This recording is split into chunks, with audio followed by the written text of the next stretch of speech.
After calling his Bronx apartment home for more than 10 years, Cortland Hankins' building was bought by a new owner in 2017. He was told his rent would double from $1,000 to $2,000 a month. It's like, what the hell? Literally, we had no clue what we were going to do.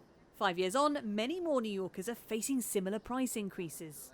Real estate professionals tell us average rents in New York are now 15% higher than they were 2 years ago, before the pandemic. The city's latest housing and vacancy survey found a third of households are now spending more than 50% of their income on accommodation.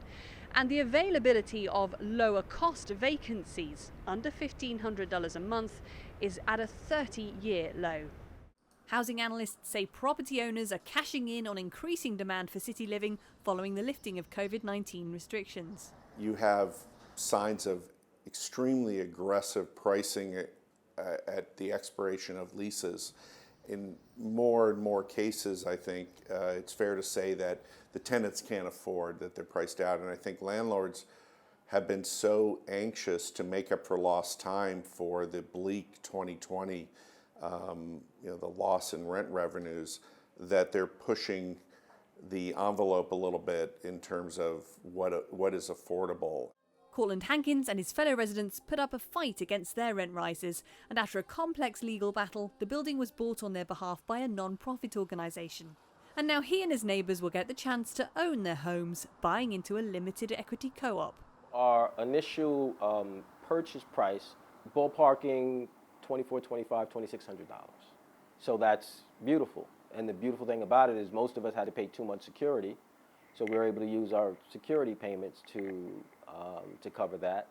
And then I anticipate my rent maybe increasing, $100 or so. But just 11 buildings in the city have been able to convert to such tenant-run co-ops in the last 5 years.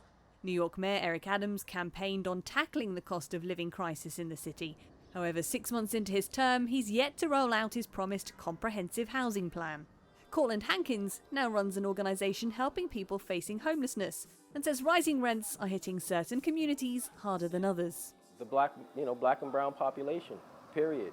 We bear the brunt of these type of situations and crises. Analysts say rents aren't likely to drop anytime soon, but are warning that the current rate of growth is unsustainable. They say prices could begin to stabilise after the summer months when demand tends to peak. Sarah Walton, CGTN, New York.